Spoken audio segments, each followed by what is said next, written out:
Hey everyone, welcome back to the channel tonight. We're stepping into the wet boots of someone who hasn't seen a dry sock in years. You're a 19th century Brazilian botanist tramping through the undergrowth with a rusted compass and a pocket full of mildewed index cards. The air is thick enough to chew, and the trees around you drip with the same enthusiasm as your forehead. Birds shriek from above, insects buzz like an out-of-tune violin section, and somewhere off in the mist, something just growled. You should be excited. You've spotted a rare orchid dangling off a tree trunk like it knows how rare it is. But honestly, your first thought is, where did I put my sketchbook? And your second, that's going to be soggy again. So before you get comfortable, take a moment to like the video and subscribe, but only if you genuinely enjoy what I do here. And if you're listening from somewhere exotic, like a couch in Kansas or a hammock in Hanoi, let me know your location and local time down in the comments. Now dim the lights, maybe turn on a fan for that soft background hum, and let's ease into tonight's journey together. The day begins before the sun even peeks over the Atlantic horizon. You're already awake, legs aching from yesterday's hike and brain spinning with Latin names you're trying to remember. You're camped in the Serra do Mar, where the forest rises steep and tangled and damp with possibility. Mist curls like soup steam through the undergrowth, and your breath ghosts out in white puffs. The plants around you haven't even opened their leaves yet, but you're already scribbling. There's an orchid here, delicate pale yellow and fringed like an old theater curtain that might be a new species. Or it might be Oncidium crispum, which you've already catalogued 4 times under 3 different names. The only way to be sure is to get a clean sketch, take a clipping, and hope the humidity hasn't turned your ink into mold by sundown. You trudge across moss-slicked stones to get a better view. Slipping is inevitable. You land on your hip again and hope the glass slides in your specimen kit didn't crack. You once sliced your palm open on a broken slide, which you only noticed after bleeding on 3 anthurium petals. That was a fun write-up to explain. The jungle is beautiful, sure, but it's also relentless. You're not here for beauty, though. You're here because nobody else would come. The Empire wants catalogues. Europe wants Latin names and Latin labels. You want clarity, discovery. A promotion would be nice, too. But first, breakfast, which today is stale farina, and a banana that you think the ants got to first. You pull out your leather-bound field notebook. Well, mostly leather. Some of it might be lichen by now. Inside are the skeletal remains of pressed leaves, ink sketches, and the names of things you're probably spelling wrong.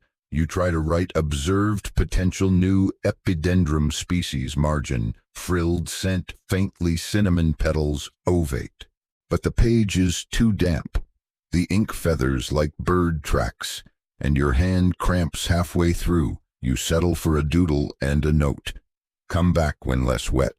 Probably Tuesday. At your feet, a bright green frog watches you with disapproval. That's fair. You're still wearing your nightshirt under your coat, and you haven't washed in days because the river has piranhas.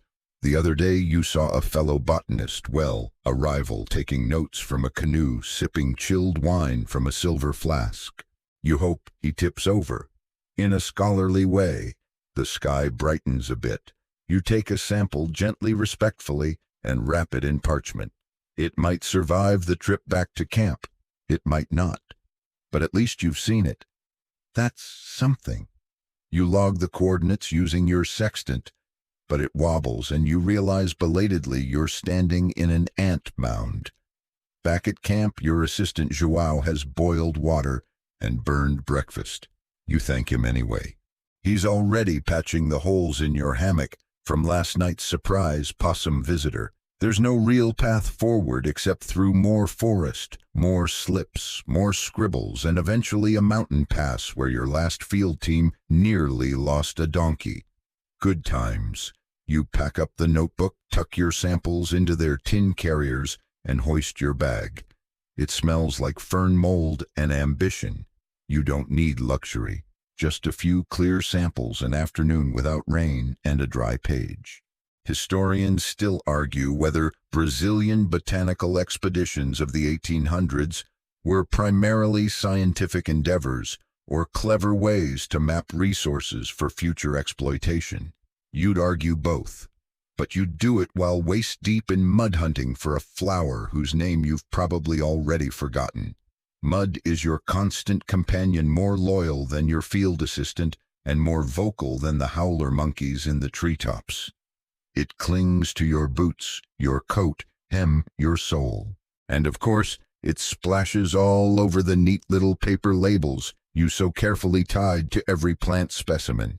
Now they all read like ancient spells, smudgium obliterata. This morning's trek was supposed to be light. Just a few kilometers to revisit a cluster of bromeliads near a creek. But the rains turned that creek into a minor river, and you, being the determined, tragically optimistic soul, you were attempted to leap a narrow section. You didn't make it. So here you are, soaked to the ribcage half of your specimen jars, floating away like tiny glass lifeboats, and your most important notebook sealed in a waterproof pouch that, tragically, you forgot to zip shut. The ink is now a gentle swirl of gray fog across the pages. Your Latin taxonomy notes have dissolved into what could generously be described as modernist watercolor. You trudge back to your field station, squelching with every step. João greets you with a raised eyebrow and a fresh bundle of labels already pre-smudged to save time. You do your best to smile, grateful that at least someone here has a sense of humor. You hang your coat on a branch and start sorting through the day's finds. There are 2 tiny orchids, both possibly new. A fern you're 90% sure you've already catalogued under 3 different names. This is a recurring theme. And 1 fleshy little vine that smells like garlic and may, if you're lucky, turn out to be the culinary discovery of the decade, assuming you can keep it alive long enough to dry and press. The real struggle begins when you sit down to document them. Your desk is a flat rock covered with a slab of oilcloth. Your lamp is a candle that flickers wildly in the wind, making your shadows dance like ghosts on the tent walls. You dip your nib pen into a half-empty bottle of imported ink and try to focus.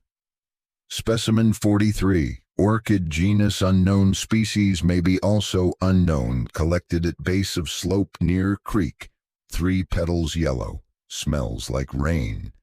That's the working description anyway.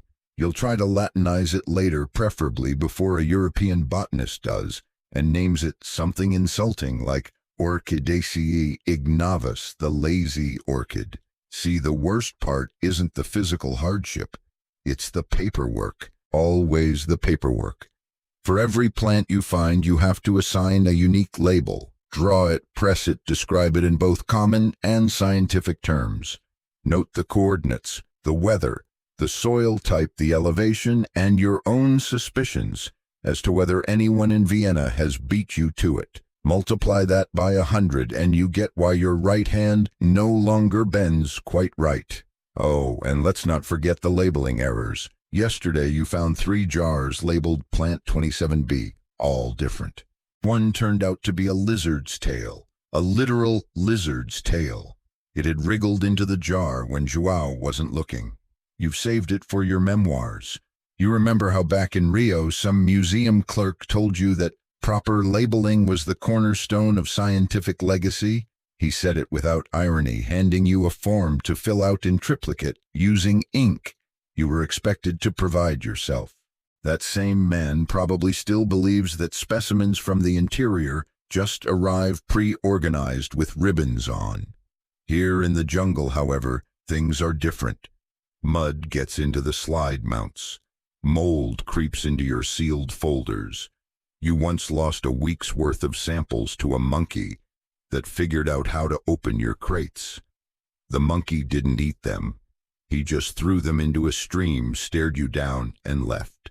Scholars still argue whether he was protesting colonial science or just having a Tuesday. As dusk settles, the mosquitoes come out in thick clouds. You tie a damp scarf around your face and light a coil of dried orange peel and resin to keep them at bay. It works for about 5 minutes. Then they adapt. You slap at your neck and curse mildly in 3 languages. You finally settle into the rhythm of sketching your fingers, moving automatically now, capturing the vein pattern of a particularly crisp leaf. You forget the mud, the loss, the sheer absurdity of trying to impose order on this wild, glorious chaos. For a brief moment, it's just you and the plant, and you almost feel like it's worth it. And then João brings you a jar of tea made from bark and something he calls forest mint. It tastes like disappointment and twigs, but it's warm. You thank him, stretch your aching back, and make a mental note to send a second sample of that garlic vine to Sao Paulo, just in case the first one arrives smelling like swamp. Still, you get through the night's documentation, slowly, painfully. Some entries are clearer than others. One orchid is simply labeled yellow squiggly lad. You'll clean that up in the final draft. Or not. Depends on how the next few days go. You've heard that British collectors are using rubber stamps now to mark their specimens. Rubber stamps. Luxury. You're tempted to make one from a carved mango seed. Historians still debate whether local improvisation like this helped or hindered colonial science in the long run. But you just want dry socks and a clean inkwell. The candle gutters as you lean closer, eyes straining to distinguish petal ridges from parchment wrinkles. The paper feels damp no matter how long you leave it near the fire, and the wax from your previous night's sketching has fused with a beetle wing again. You flick it away, sigh, and start redrawing. You've been at this table or this rock or this patch of reasonably flat ground for what feels like weeks. In truth, it's only day 13 of this current expedition, but with every new sketch, you're reminded that the real work doesn't happen in the jungle. It happens right here, hunchbacked over candlelight, translating your muddy field notes into something a European curator might actually understand. You press your graphite a little harder, tracing the edge of a bromeliad's thorn. It curls like a cat's tail, almost elegant, if not for the persistent aphid infestation you've already noted 3 times. The drawing looks fair, better than yesterday's where your pen slipped and gave a tulip 2 noses. Sketching is where science meets something dangerously close to art. You're not supposed to embellish, but let's be honest, no flower has ever looked as perfect as the ones you draw for publication, and they certainly don't pose helpfully while you work. Half the time your reference is half-eaten by caterpillars by the time your pencil gets to it.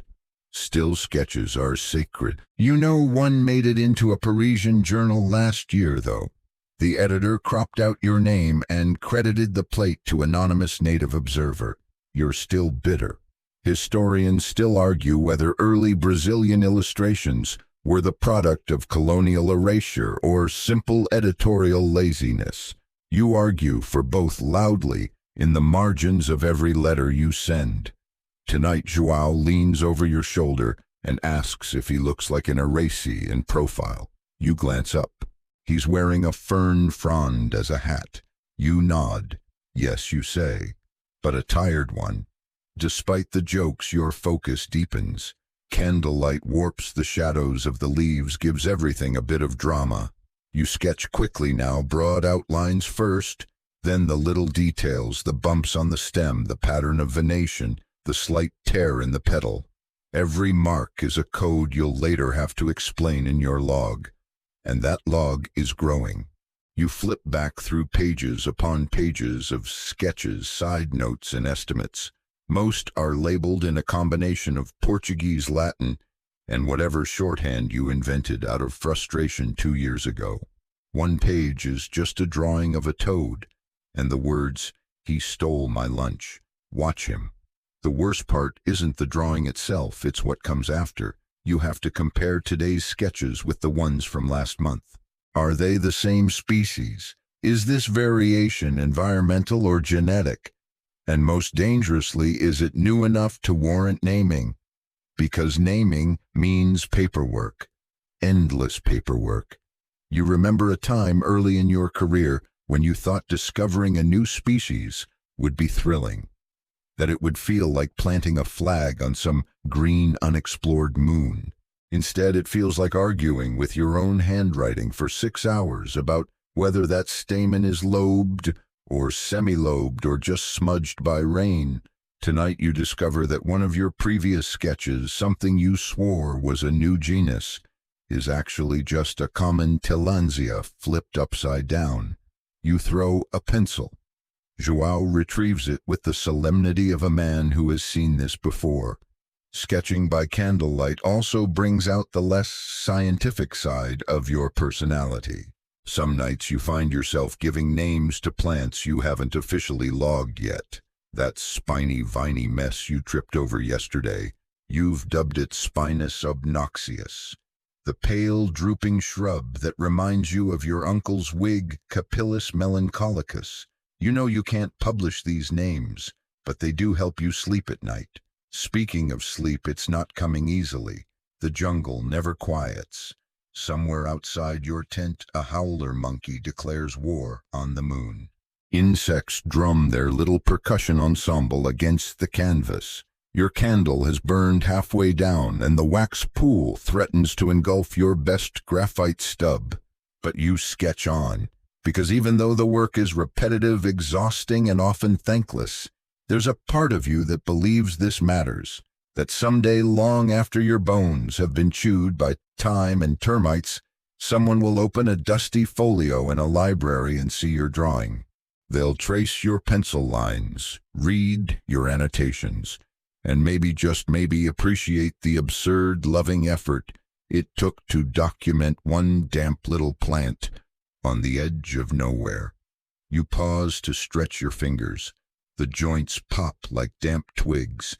You flex your hand and glance over the sketches you've completed tonight. 3 full-page drawings, 2 partials, and a marginal doodle of Joao riding a tapir into battle. You should probably erase that one.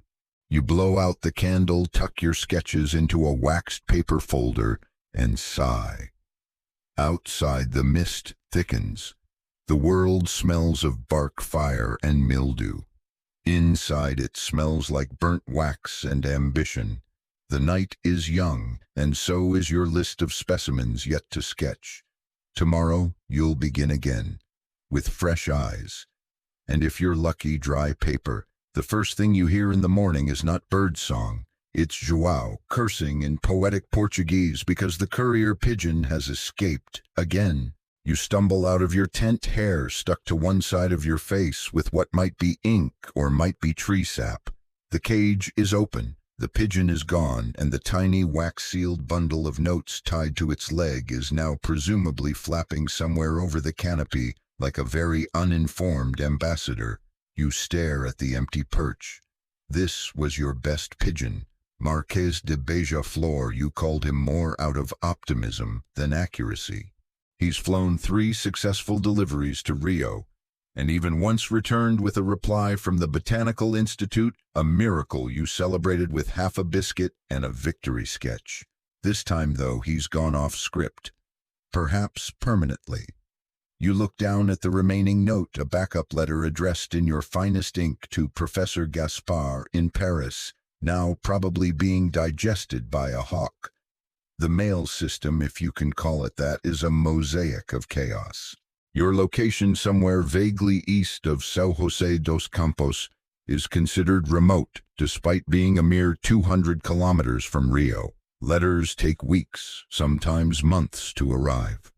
And even then, they arrive damaged, with stamps, chewed off ink, blurred, and occasionally with some other scientist's correspondence stuffed inside by accident. Historians still argue whether the Brazilian scientific network in the 1800s was deliberately neglected by imperial policy or simply overwhelmed by jungle logistics. Either way, your letters float through a system stitched together by hope twine and clerks who confuse botanical sample with bribable curiosity. When not relying on winged postage, you try hiring couriers. One such messenger, A quiet man named Luis, with a generous mustache and very little urgency, once took 2 weeks to deliver a package 30 kilometers away because he got distracted by a wedding. His reasoning there was cake. But you keep trying, because the alternative is isolation. Scientific discovery doesn't count unless it's seen. You need feedback, validation, or at least someone to tell you if the root you described as moderately tuberous is in fact just a small yam. So each week you prepare your missives. Detailed notes, pressed specimens when dry enough, and delicate sketches all wrapped in parchment and sealed with wax that always cracks during transport. You tuck them into canvas pouches, tie them with natural cord, and entrust them to pigeons, messengers, mule caravans, and once a sugar barge captain who promised next weekish delivery. The worst was when one of your most promising letters describing a potential new legume species with unusually star-shaped seeds arrived in Lisbon, stained with cocoa and illegible from moisture. The only remaining words were star beans and urgent.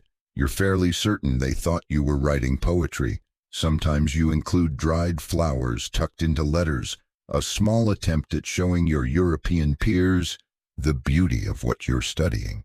You later learned that customs agents frequently removed these decorative contaminants.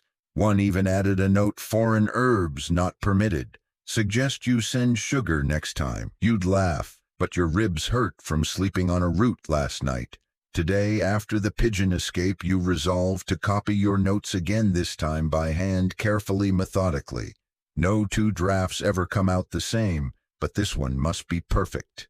You're addressing it to the Royal Society's Botanical Commission, hoping they'll recognize your orchid sketch as legitimate and not clearly fabricated by local illustrators, as they once claimed about a colleague's hummingbird drawing.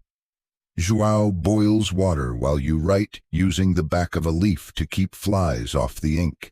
Every few lines you pause to dab sweat from your brow, then start again.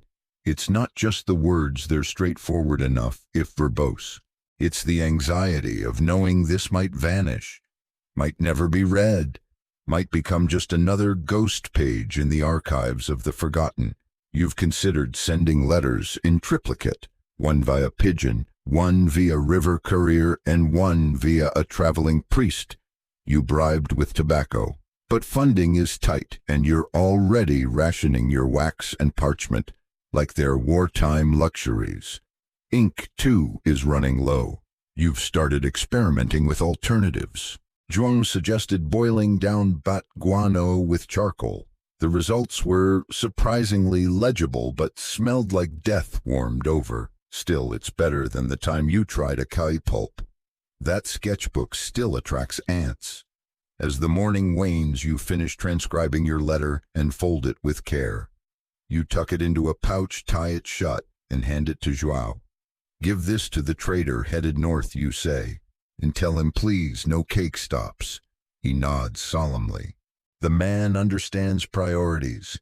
The mail may fail, the pigeons may desert you, but the act of writing, of sending your knowledge out into the world like spores on the wind, that still matters. Even if no one ever reads it, it means you tried. You recorded, you resisted the silence. Later, back at your sketching table, you begin to draw the orchid again, the one that started this whole mess. You look at its spindly petals, its proud little face, and think, this one's going to get a name, even if I have to chisel it into a stone tablet and mail it to Vienna myself. The form stares back at you with imperial disdain. Stiff columns, tiny boxes, entire sections labeled in 3 languages, none of which quite match the one you think in. It's a botanical specimen report issued by the Royal Society, printed on thick, unforgiving paper that absorbs neither ink nor affection. You dip your pen, which immediately blots a continent-sized stain over the elevation data. João mutters something unhelpful about starting again, and you smile, the kind of smile that usually precedes a nervous breakdown. This particular form, Form B Subclass 2, Floral Unverified was mailed to you months ago with instructions that were, at best, optimistic. Please complete in detail for each collected specimen. Return within 30 days. You received it on day 84. The envelope smelled like mildew and imperial expectations. You settle in for the long haul. The first field asks for binomial nomenclature, which you reluctantly fill in with probably oncidium something. Then comes morphological variance, which you describe as frustratingly inconsistent. You resist the urge to add like my career. Further down the form requires you to list all known appearances in the wild complete with seasonality, habitat, altitude, and associated species. You have some of that information. Most of it is written in smudged pencil notes in a notebook that currently serves as a pillow for Joao's cat. The rest exists only in memory, specifically that time you almost fell into a ravine while chasing a hummingbird and noticed the orchid blooming from a cliffside tree, mocking your balance. You estimate the coordinates cautiously. It gets worse. The form wants you to explain collection methodology, including cutting angle, preservation strategy, and tool specification. You write with a knife and some luck. Historians still argue whether colonial field scientists followed standardized collection protocols or simply made it up as they went along. The answer for you is clearly both. The section for cultural context nearly breaks you. They want to know if the plant is used by indigenous populations, and if so, how. You have no definitive answer. The local Tupi guide once mentioned the petals make a passable cough syrup and might help with dreaming.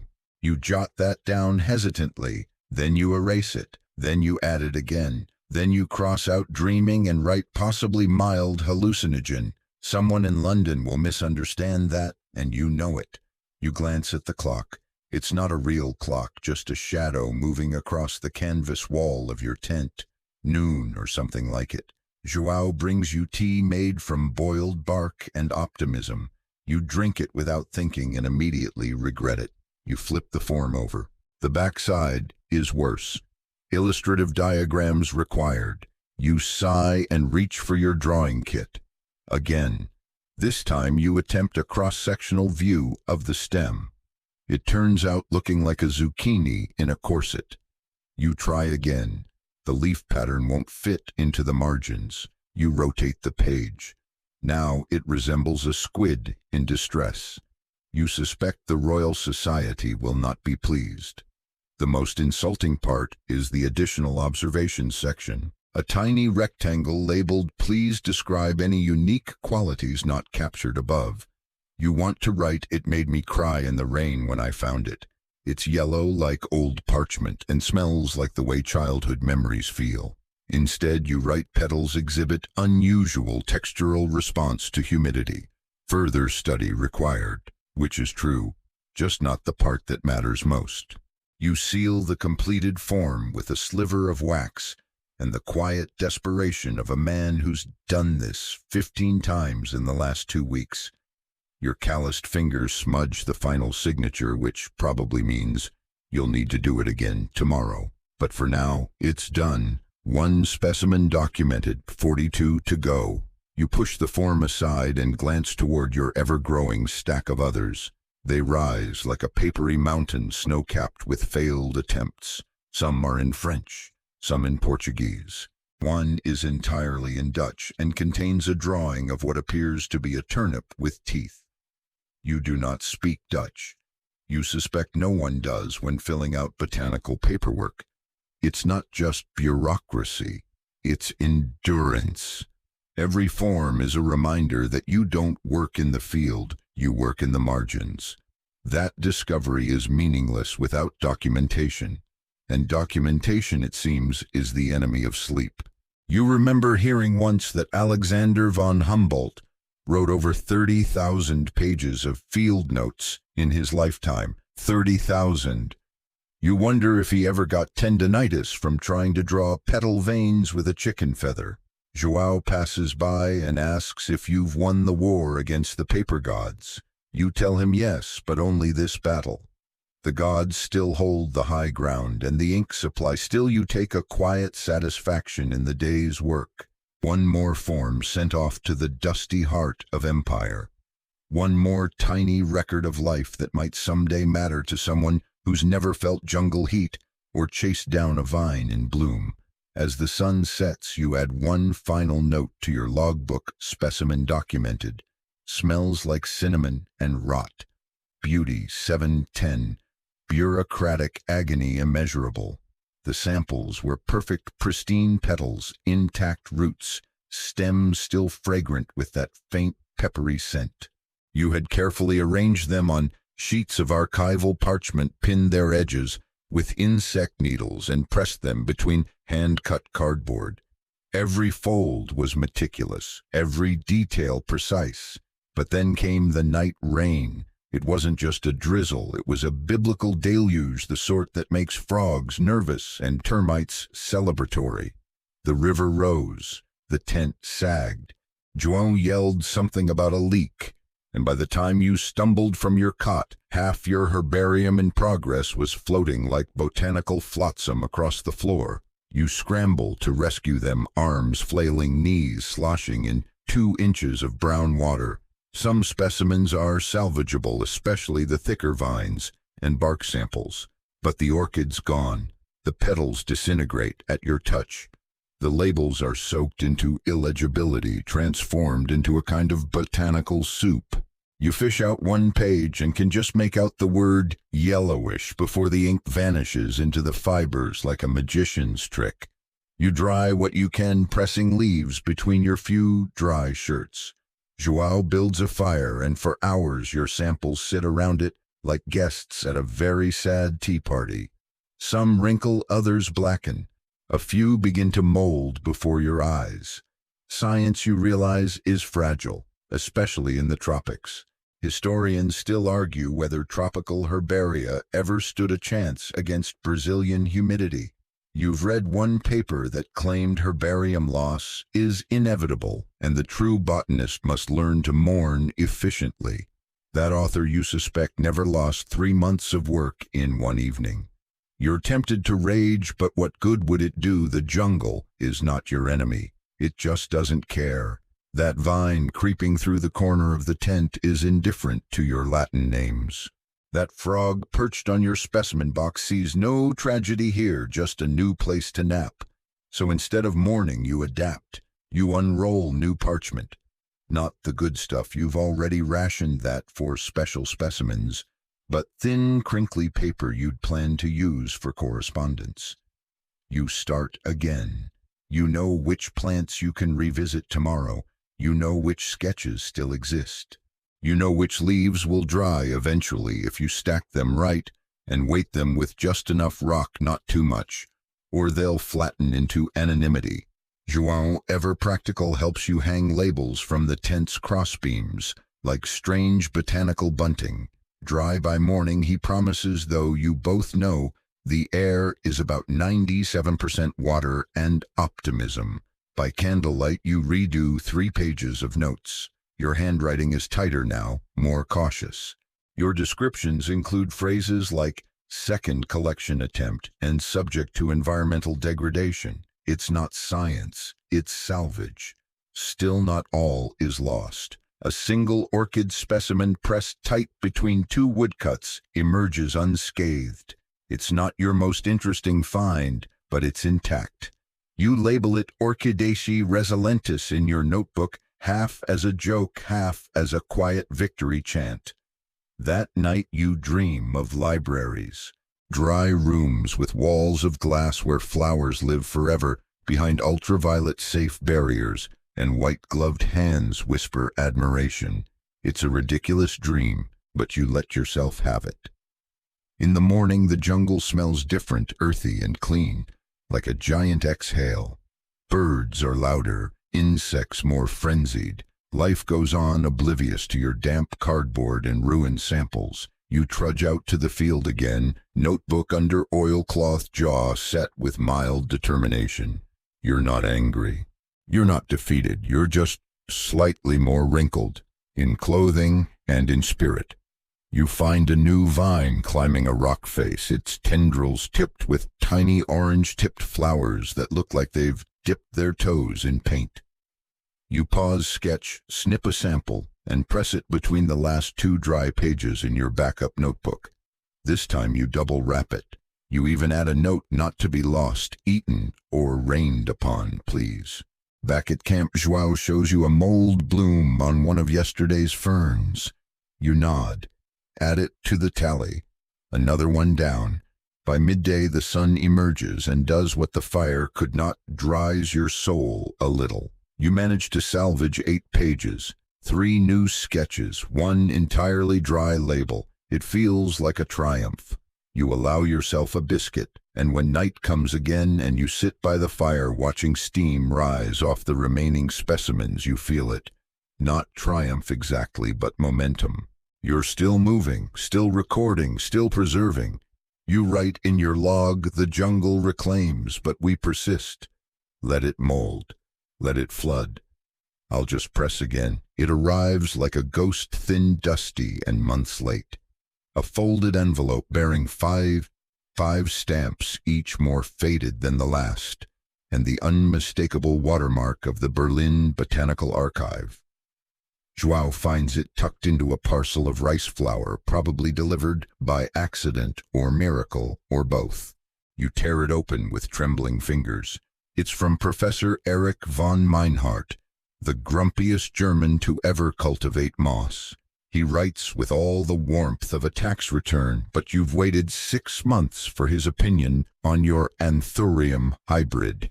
The letter reads, "Dear Herr Botaniker, your specimen appears unlikely to constitute a new genus, possibly a malformed member of Anthurium scandens, or a leaf from a cooked yam. Difficult to say. Ink faded. Send again." You stare at it, unblinking. Then read it again, in case sarcasm hides beneath the Teutonic bluntness. It does not.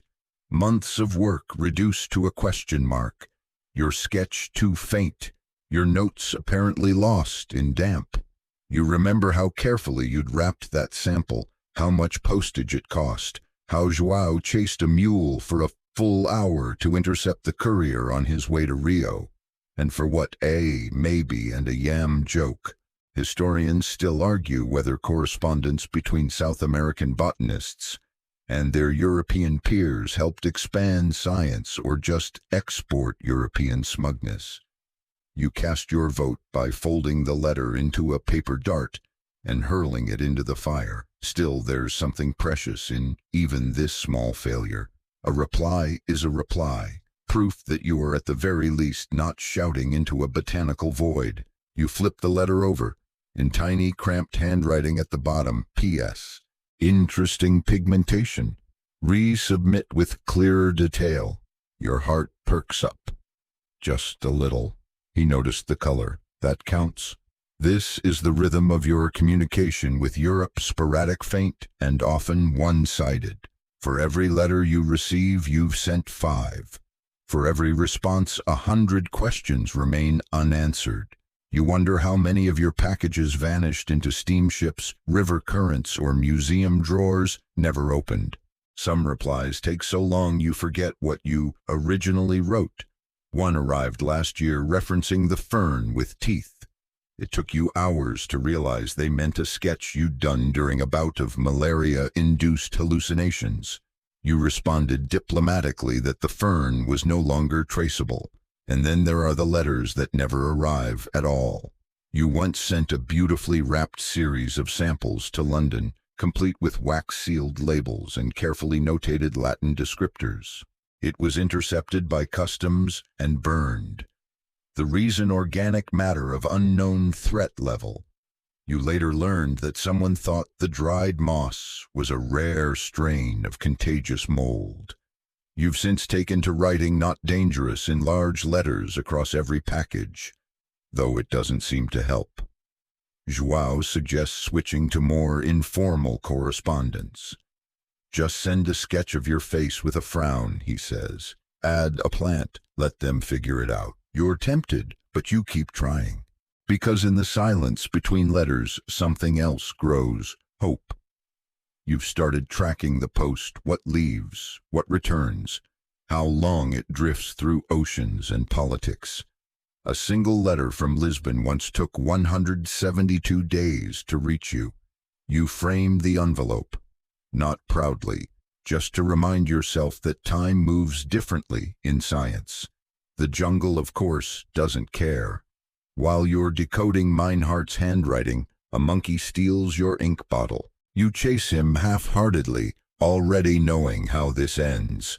The bottle will be shattered near a tree stump. The monkey will wear a victorious expression. You'll sketch with charcoal for the rest of the week. Still, you write another letter, this time to a Spanish botanist in Cadiz, who once commented on the elegance of your fern illustrations. You tuck in a sample from the peppery vine you recently found, and a fresh drawing labeled possibly edible, possibly cursed. You add a polite note asking if he has any updated classifications for Piperaceae, then cross out updated and write surviving.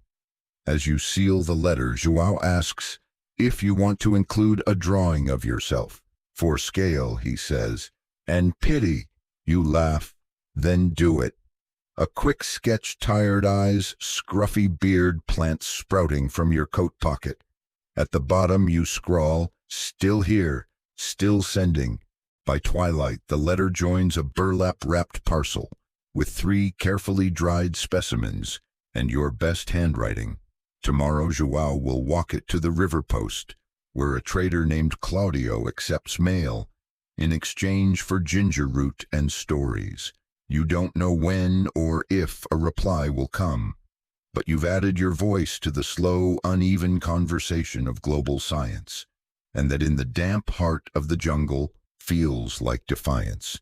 You're almost out of ink. Again. The last imported bottle, a gift from a French missionary with surprisingly refined taste, ran dry 2 days ago, and your backups have all evaporated, cracked, or been borrowed by Joao, who now uses them to sketch birds in hats. A noble pursuit, but unhelpful when you're trying to record the phyllotaxy of a potentially undocumented bromeliad. So you turn reluctantly to your contingency plan, jungle ink. It's not a proud moment. The recipe is old, whispered to you by a rubber tapper who once claimed to have copied a cathedral's blueprints using nothing but bat guano and tree resin. You weren't sure whether to believe him then, and you're still not. But options are limited, and you've already ruined 2 pages trying to write with boiled mango skin. You collect a handful of dried bad droppings from beneath the tent, eaves apologizing to the ecosystem with every scoop. Then you grind it to powder, mix it with soot, a few drops of cassava liquor, and stir the resulting sludge with a prayer and a quill made from a startled parrot's feather. The result: a brownish-black ink that smells like something dug out of the devil's pantry. Joao coughs dramatically every time you open the jar. It smells like regret, he announces. Regret and burned socks. You agree, but it works. Barely. Your pen stutters across the page, the ink drying in blotchy fits, but it holds long enough to label 2 new samples and draft a letter to the botanical curator in Coimbra. You warn him at the top, apologies for the smell, blame the bats. You doubt he'll appreciate the joke. Historians still debate whether early field scientists were resourceful or just desperate. You squinting by firelight while the stench of guano wafts toward your soup pot, vote for both. There's a long tradition of improvisation in the field. You've met botanists who made pressing frames out of sugarcane stalks, who labeled specimens with banana fiber ink, who mapped river basins with fish bones dipped in ash. You once saw a man bind his herbarium with spider silk and patience. None of it elegant, all of it functional. And honestly, when the Royal Society expects a crisp, labeled, perfectly preserved sample from 3,000 kilometers inland, you do what you must. No one back in London will ever know that the fern leaf they're admiring was taped together with bark glue and faith. Still, it's not sustainable. Your notes are now brown-tinted, patchy. and smell vaguely of breakfast. You need a real solution. So you experiment. Over the next week, your jungle laboratory expands. You try beetroot ink, it fades to pink. Papaya seeds, too oily. A decoction of termite nests, promising color, terrible texture. Joao suggests coal powder mixed with rainwater. You try it. It stains your fingers for 3 days, but gives a surprisingly deep shade, which you optimistically name Carbon Black No. 3 Joao's Revenge. Eventually you refine a recipe. Got guano, yes, but filtered, mixed with ground charcoal and a dash of boiled eucalyptus bark. It writes clean. It dries quickly. It smells only mildly like betrayal. You bottle it in an old tincture jar, label it field ink, not for tea, and store it inside your boots to keep it warm overnight. And just in time, a new species of flowering tree unrecorded in your notes has begun blooming near the riverbank. Long coral-colored petals like flames clustered in dense bursts. You rush to sketch it, label it, and draft a description, species unconfirmed. Petals waxy, recurved, odor faintly sweet, possibly carnivorous. Attracts bees, bats, and Joao, who licked one, results inconclusive. You know the moment is fleeting. By next week, the bloom will be gone, the samples spoiled, the scent forgotten. But if you can preserve this sketch, if you can document just one clear record, it will live on. That's the heart of your work, making the ephemeral permanent, turning living, breathing chaos into something someone might understand 100 years from now, far from this tent, far from the howling monkeys and the ink-stained shirts. Your new ink glistens under candlelight. You finish the page, set it to dry, and stare for a moment at what you've done. Not perfect, not archival, but clear, real. You add a small postscript, ink source, experimental. May fade, may never fade, may attract bats. Proceed accordingly. Later, as you tuck the bottle beside your notes, you feel a strange pride. Not just in the sample or the drawing or the awkward Latin you used to describe the petal curve, but in the sheer stubborn ingenuity it took to get here. In the refusal to let distance or jungle or the digestive habits of bats stop the work. Because science in the field isn't elegant. It's ink that smells like fear. It's midnight sketches. It's holding the line against mildew and forgetting. And now, thanks to your disgusting little jar, you can keep holding that line. Some plants are discovered, others are invented. This morning you name a weed after the finance minister's cousin. The minister, to be fair, has never set foot in a forest. His cousin, likewise, is more acquainted with opera than orchids. But the empire has funding. The cousin has influence, and you have a stack of unpaid shipping invoices and a wax shortage so dire you're using hardened sugar as a sealant.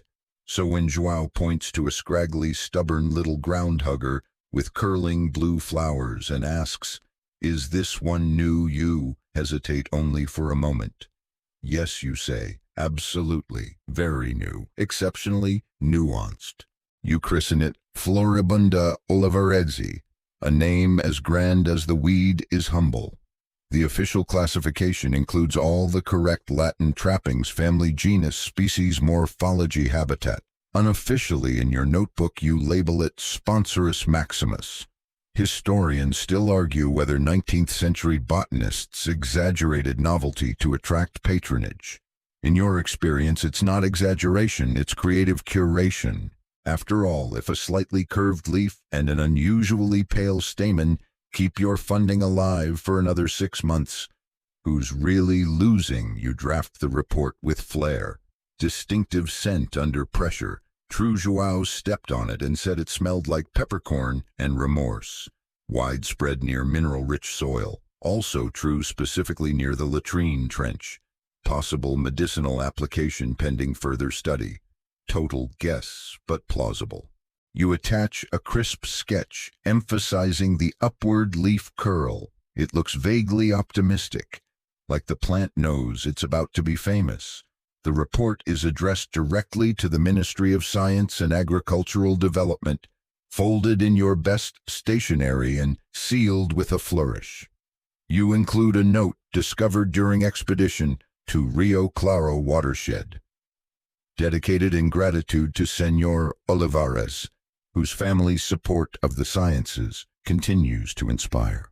Joan reads it aloud with mock grandeur, adding trumpet sounds as punctuation. You swat him with your sketchpad. This isn't your first tactical naming, and it won't be your last. There's Begonia Santarema, named for the regional magistrate who once helped you retrieve stolen samples, and Piperana Doña Ferna, named after the widow who let you use her attic as a field lab and made excellent tea. Sometimes you even name plants after people you dislike. Subtle botanical insults. A prickly thistle for that Viennese taxonomist who mocked your labeling system. A moldy moss named after the editor who once returned your manuscript with unremarkable scrawled in the margin. It's petty, it's effective, and no one ever knows. Not all naming is political. Some of it is wistful. You once found a luminous pale blue orchid on the day your mother's last letter arrived. You named it Orchis Matricia. You've never told anyone why. Some things are yours alone. But today is about keeping your expedition afloat. And if that means inventing prestige where none exists, so be it. You have dry parchment, a decent ink substitute, and a few persuasive adjectives left in your arsenal. You write notable for its resilience in high-traffic clearings and its unique ability to thrive under physical duress, which sounds better than trampled 3 times and still alive. You wonder if Senor Olivares will ever read the paper. Probably not. But someone in his circle will, and they'll see the name and they'll nod approvingly, and maybe, just maybe, a little more funding will leak in your direction. João offers a toast with his chipped enamel cup. To the weed that might save your salary. You clink mugs. The tea is bitter, but the sentiment is sweet. You spend the rest of the afternoon pressing the sample, drafting a second copy of the paper for the provincial herbarium, and sketching an ornamental border of vines around the page. Artistic flair never hurts. At dusk, you sit outside the tent watching fireflies rise from the grass like sparks. Somewhere in the distance, a howler monkey protests the sunset. João hums a tune you don't recognize, and the air smells like earth and ink and quiet ambition. You open your notebook and add a line beneath the day's entry. Floribunda Olivarezi officially documented. Dubious worth. Excellent potential. Let's hope they buy it. Because in the end, this isn't just science. It's survival. It's theater. It's selling beauty in a bottle and calling it knowledge. And sometimes it works. It starts with a footnote. Not yours, of course. You are far too busy trying to finish a proper draft of your monograph on climbing ferns. But buried in the last pages of the Revista Imperial de Ciencias Naturales is a note from one Dr. Pedro Alvarez de Lima, a rival botanist, sometime drinking companion and full-time nuisance, who seems to have discovered a remarkably similar specimen to one you published 6 months ago. He phrases it like an afterthought, a sample resembling the recently described Helicoceratops var. Minor was collected independently near the banks of the Madeira River, likely a local variant, possibly misclassified. You read it once, then twice, then very, very slowly a third time. Misclassified. Your sample was meticulously drawn, thoroughly labeled, triple-checked against European archives, and sent with 3 letters of verification, 1 from a priest, 2 from a man who claimed to have known Humboldt. And now this footnote, smug and small, threatens to rewrite it all with a flick of his over-sharpened quill. Historians still argue whether 19th century scientists were collaborators or competitors. Your elbow, twitching at the memory of Pedro's smug smile, suggests firmly the latter. You spend the next 3 days revisiting your pressed specimens, comparing each one with old sketches and annotations. João watches you rearrange leaves and mutter to yourself in Latin and disappointment. "Is this about that man with the large forehead again?" he asks. You don't dignify it with a response. Instead, you draft a rebuttal. It is calm, scholarly, and laced with just enough sarcasm to fluster the right readers. You point out that your fern was found at a different elevation, with distinct marginal spurs, and a frond curvature not present in the sample Pedro so conveniently found. You attach diagrams, cross-sections, comparative tables, and for flair you add your own footnote. While some may view superficial resemblance as evidence of equivalency, others prefer to inspect the morphology. You know, it's petty. That's the point. The journal may or may not publish your letter, but the war has begun. Soon after you receive another letter from Pedro, uncharacteristically fast for jungle mail. It contains a watercolor of his specimen, which is suspiciously similar to yours, though painted with a little too much blue, and the note, "Let us not argue over fronds, when we could share findings. Perhaps your classification needs only refinement." Refinement, you hiss like a snake. João, always the peacemaker, suggests you consider collaboration. He has fancy paper, he adds, and his cousin owns a printing press. Tempting, but this is principle. The next issue of the journal arrives weeks later with a new footnote appended to Pedro's original article, clarification provided by correspondence from F. Anonymous, classification under review. Anonymous. You nearly set your own hat on fire, but you hold steady. You publish your reply. You include multiple plates of your original fern, plus a few fresh sketches labeled recent growth variants just to be safe. You also, in a final flourish, name a newly discovered subspecies Helicopedrensis. The description grows in shallow soil, easily confused with more established forms. No editor catches the insult. Or if they do, they let it slide. Scientific rivalry is not new.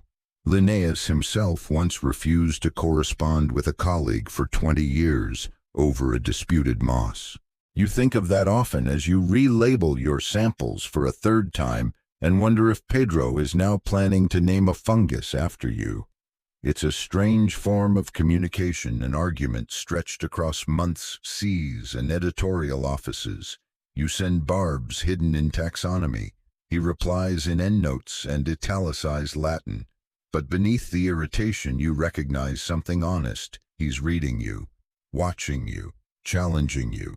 And somehow that makes the work feel less lonely, because nothing keeps you sharp like a footnote that says incorrect. You update your logbook that night, candle flickering at your elbow. Your ink smells faintly of eucalyptus and vengeance. Received rival claim on H. serratus. Responded with evident sarcasm and better handwriting, awaiting counterstrike. You're sitting cross-legged in a patch of filtered sunlight, sketching the spiraled unfurling of a young fern, when João interrupts with a question that once uttered changes the course of your week.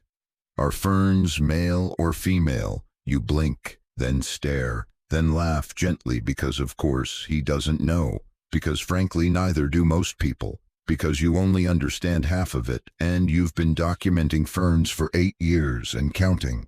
Still you try to answer.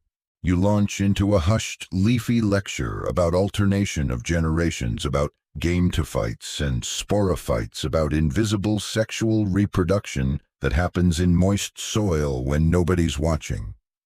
João frowns. So, yes, he says. They are both. You nod, and neither. He stares at the fern with new suspicion. Witchcraft. Historians still debate whether Victorian and imperial scientists genuinely grasped fern reproductive cycles or just repeated whatever Linnaeus mumbled in his less confident years. You've seen papers published in reputable journals where ferns were referred to as plant hermits or green spinsters. None of them get it quite right. The truth is, ferns are quietly rebellious. They reproduce on their own time, in their own way, without needing flowers, pollinators, or approval. They drop tiny spores into the dirt, and with a little moisture and luck, a new fern forms from the ether. No petals, no fruit, just persistence. This has led to all sorts of academic panic. Even now, in the year 1871, learned men still argue in polished halls over the implications of such a life cycle. Is it divine efficiency, a mistake of nature? Joao's suggestion, moss with ambition, deserves more attention than it gets. You've tried to contribute to the debate. Once you mailed an 18-page essay on fern reproduction to a botanical symposium in Buenos Aires. It was politely returned with a note that read, "We are not equipped for this level of uncertainty." Undeterred, you wrote a second paper, The Invisible Lovers of the Fern Kingdom. It was poorly received, but still the mystery fascinates you. Today, as you inspect the underside of a mature frond, you find clusters of sorry, tiny rust-colored dots, like freckles on the leaf's skin. These are the spore cases. You take a sample, hold it up to the light. They're ready. Later in camp, you place the frond in a paper packet and wait for the spores to fall. Joao hovers over your shoulder. "Will we see them do it?" he whispers, as if the ferns might be shy. "No," you reply. "They're discreet." The next day you check the packet. Dust-like spores cling to the folds. You smear a few onto moist soil in a shallow dish and wait. This is the part most scientists never bother with, the long, dull wait for prothali to emerge. They're the game-to-fight's tiny, heart-shaped creatures that exist just to produce sperm and eggs. You've only seen them once. They lasted 2 days. You're determined to try again. Your tent becomes a spore nursery, every surface lined with damp dishes and hopeful samples. Joao builds a makeshift humidity dome from waxed canvas and old wine bottles. You label each petri dish with a hopeful date and a question mark. At night you write in your journal, "Ferns defy simple categorization. They are proof that nature prefers riddles to rules." You think of the Royal Society, their neat diagrams and clean labels. You imagine sending them a sample labeled both. And neither. Good luck. You imagine the silence that would follow.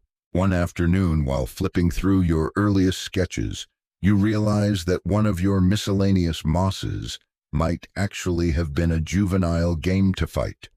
The thought both excites and embarrasses you. You redraw it, labeling every feature with far more reverence. Joao, ever curious, asks if he'll become a fern if he sleeps near them long enough. You tell him it depends on his moisture levels. He accepts this answer. In truth, part of you is drawn to ferns because of what they don't tell you. Their quiet cycles, their refusal to flower or fruit, their self-sufficiency. They remind you of your own work, unnoticed, uncelebrated, quietly replicating in the corners of empire. And perhaps that's the appeal. Because when the world demands spectacle, orchids, fruits, sweet-smelling blossoms, ferns simply endure. No drama, just spores and silence.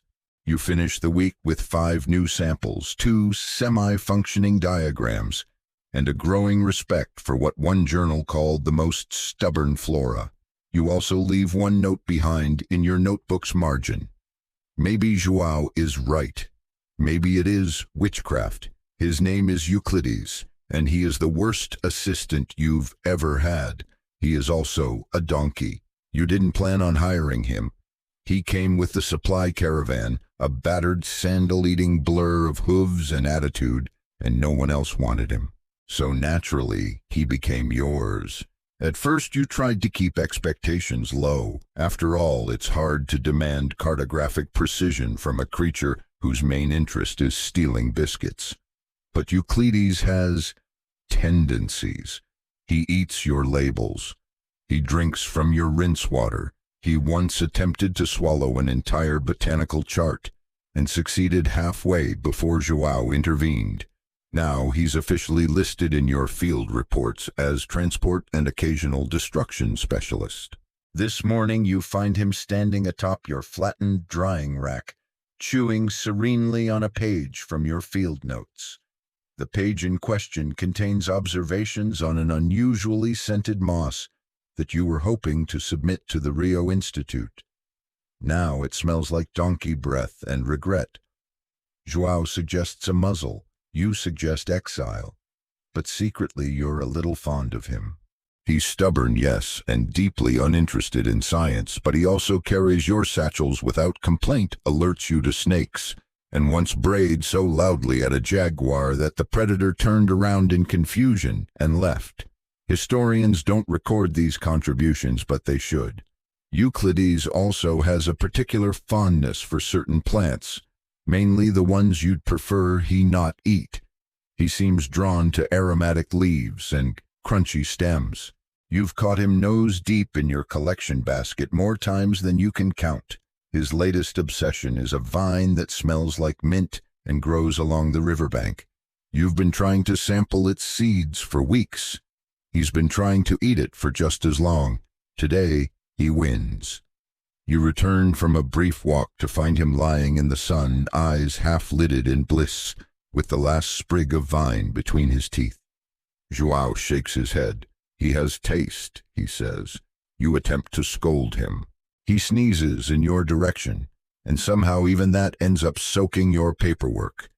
You're tempted to write to the Ministry of Agriculture and request official recognition of non-human team members. Perhaps a badge, a small certificate, Euclides Botanist, unofficial plant consumer expert. Level. In your journal, you begin to include a daily section labeled donkey-related losses. So far, it includes 1 field map partially digested, 2 pencil stubs stolen, 1 wax seal licked beyond repair, 4 labeled samples repurposed as nesting material by jungle birds. Euclides carried them often. His saddlebag forgot them near a tree. Still, he has his moments. During a river crossing, you slip on a mossy stone and nearly fall headfirst into the current. Euclides, for reasons known only to him, blocks your fall with his body and lets out a sound somewhere between a gasp and a honk. You land on him awkwardly but intact. He seems mildly disappointed that you survived. And when your tent's support pole collapses one stormy night, it's Euclides who stands immobile in the rain, giving you something solid to tie the canvas to, while João fumbles with the rope. He doesn't flinch, he doesn't move, he just chews. Historians still argue whether field expeditions in South America benefited from animal assistance or were hindered by it. You suspect the answer is, once again, both. By week's end, you've repressed 3 samples, relabeled 4 others, and recategorized Euclides as unavoidable. You've started sketching with your notebook perched on his back. He doesn't seem to mind so long as you don't draw on him. That night, while João is boiling bark tea and you're re-inking a moldy chart, Euclides sidles up beside your fire. He lays down ears flicking lazily and falls asleep mid-chew. You look at him, this half-wild, paper-consuming, mule-headed miracle, and sigh. Maybe he's not the assistant you wanted, but he's the one who showed up.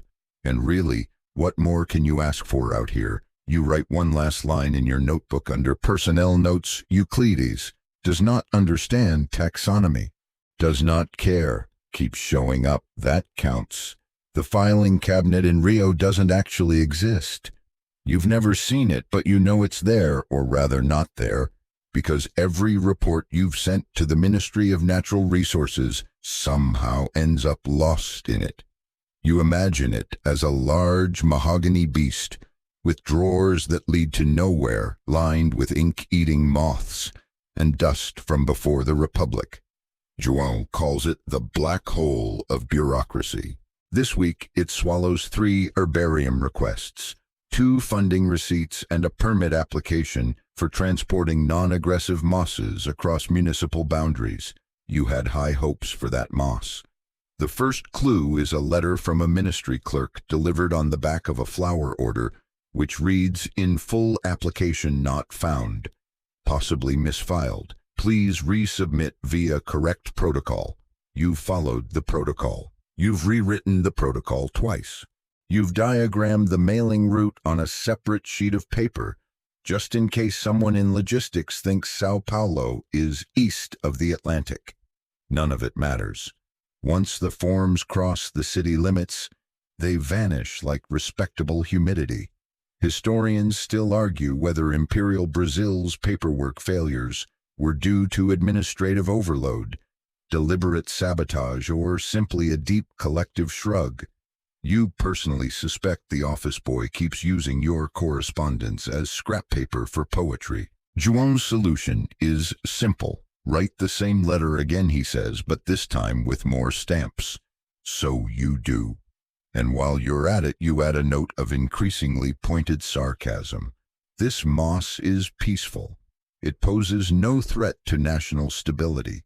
It has never even raised its voice. You sign it in triplicate, include a pressed sample dried with care, and an expression of growing resentment, and wrap the whole bundle in oilcloth. You even add a diagram of the moss's reproductive cycle, purely for spite. 2 weeks later, a different envelope arrives. It contains your own report, returned unread, with a rubber-stamped note, sender unknown, contents reclassified, decorative. You set the paper down, you breathe, then you tear a small hole in your tent flap and yell into the trees for exactly 90 seconds. João hands you a cup of tea and quietly moves your ink bottle out of reach. But rage, like mildew, passes. You pick up your pen and draft yet another copy, this one simpler, gentler. You address it to the Deputy Undersecretary's assistant's assistant, whom you met once at a luncheon, where the topic of invasive fungi made everyone suddenly interested in the dessert menu. This time you include a drawing of the moss, arranged to look like a wreath. You also add a new line. Should this reach the wrong desk, please consider hanging it in the lobby. It improves air quality and morale. You do not expect a reply. Still, each form you send, each little stack of labeled samples and hand-drawn taxonomies, is your way of shouting into the cavernous archives of bureaucracy. Maybe no one hears. Maybe they all get swallowed by the cabinet. But somewhere you believe a junior clerk will open one, will squint at your ink, will hold a leaf up to the light and whisper, "Hey, this is actually kind of interesting." That hope keeps you filing. Even when Euclides eats half a folder. Even when you lose a week's worth of labels in a river crossing. Even when the only response you get is an envelope full of blank paper and a dead ant. Because maybe it's not about efficiency. Maybe it's about stubbornness, about writing it all down and sending it anyway. At the end of the day, you enter a final line in your logbook: filed permit application for non-aggressive moss, 4th attempt. Moss continues to behave. Bureaucracy does not.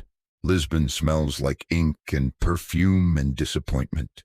After 23 days aboard a ship that swayed like an indecisive argument, you arrive in Portugal's capital, stiff-legged, sunburnt, and deeply uncertain about why you agreed to attend the first Imperial Symposium on the Natural Sciences. You regret it almost immediately. The conference is held in a grand hall with vaulted ceilings and poor ventilation. Marble floors echo every cough-shoe squeak and sigh of academic disinterest. You are given a name badge, misspelling both your name and your nation. F. Botelho Peruvian guest, it reads. You correct it. They correct it again. It still ends up wrong in the printed program. Your hotel is charming in theory, but your bed has a slope that encourages involuntary rolling. João finds it hilarious. Euclides is back in Brazil, presumably eating someone else's important paperwork. The first keynote speaker drones on for 2 hours about seaweed in Latin. You try to look alert, but end up doodling seaweed that looks like your mother's hair. You're here to present a paper on aeroids of the Atlantic slopes, but your time slot is sandwiched between alpine mosses of the Pyrenees and the mating habits of Iberian barnacles. You suspect no one will be awake for your session, yourself included. Still, you prepare. Your slides, hand-drawn, meticulously colored, are mounted and ready. You practice your speech 3 times in your room, once to a maid who asks if your vines are edible, and once to a cat who knocks over your ink bottle in protest.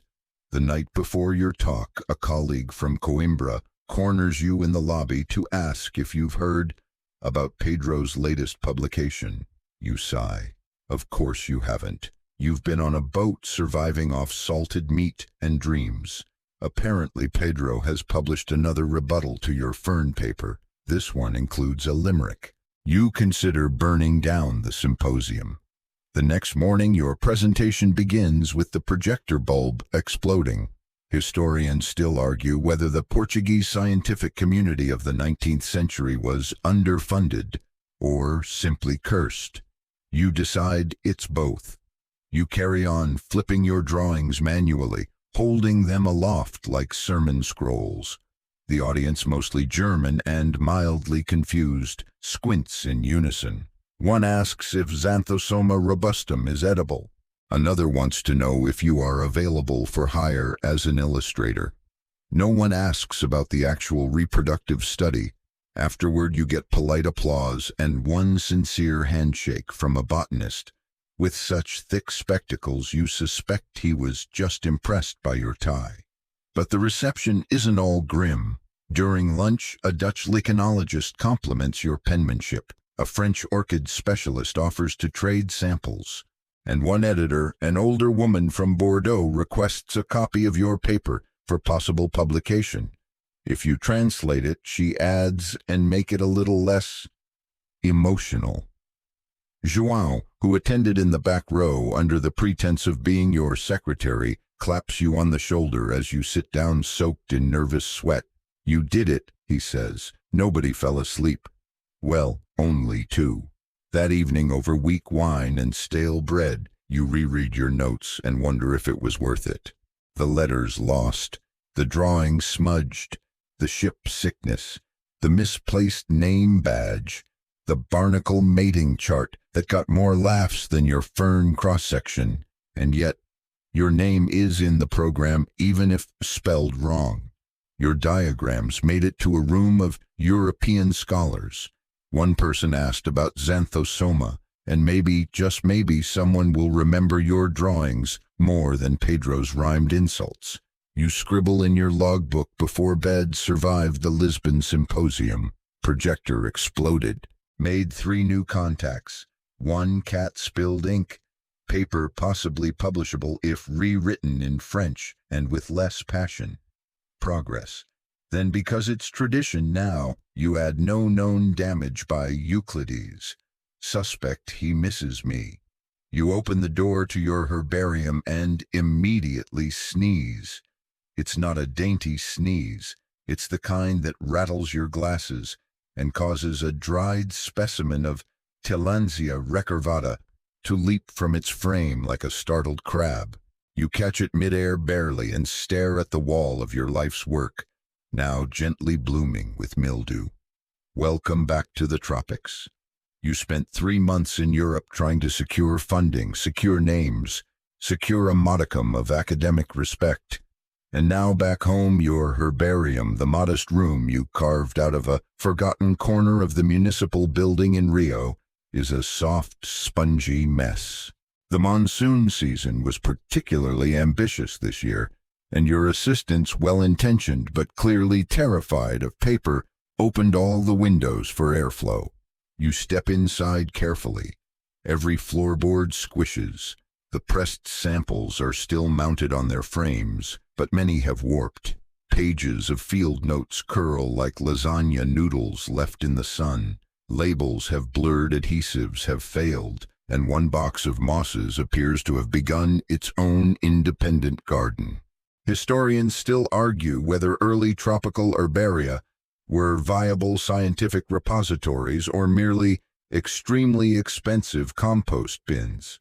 You understand why. There's a faint smell of vinegar and despair. João appears at your shoulder holding a single surviving envelope. "This one stayed dry," he says almost reverently. "Inside your first ever sample of Floribunda olivaceae, still crisp, still proud, still absolutely not a real discovery. You hang it back on the wall anyway. Some lies deserve preservation. The rest of the day is triage. You sort the damaged from the salvageable, rewiring frames, pressing new blotters onto soggy pages and applying camphor where the mildew seems most aggressive. You feel like a museum curator working during a flood, or a florist who only sells memories. Still, the work has a strange satisfaction. You rediscover sketches you forgot you made, delicate graphite lines of a palm that bloomed for exactly one afternoon. A label in João's handwriting, weird cactus, bitey. A letter you never sent addressed to Meinhardt in Berlin, beginning with, "I forgive you mostly." You pause on that one, then tuck it into a fresh envelope and decide what the hell you'll send it now. Mold and time have softened your grudge. As night falls, you stand in the center of the herbarium, surrounded by drying pages and half-reconstructed folders, and take it in. This is your temple, your attic of miracles, a place that smells of old glue, damp paper, and botanical ambition. João brings you tea and a new notebook.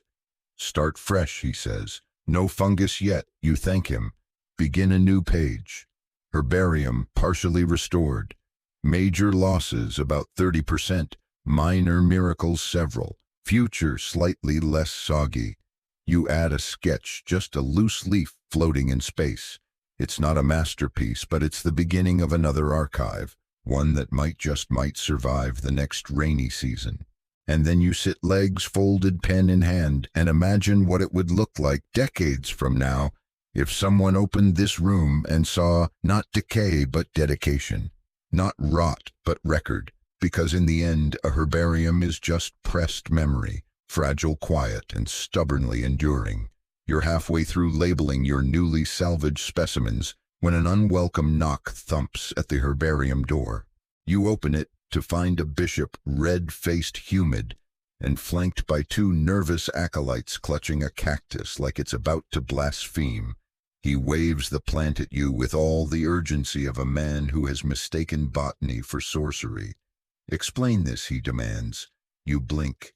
"It's a cactus, exactly," he hisses. "And yet it flowers only on Good Friday, every year, without fail."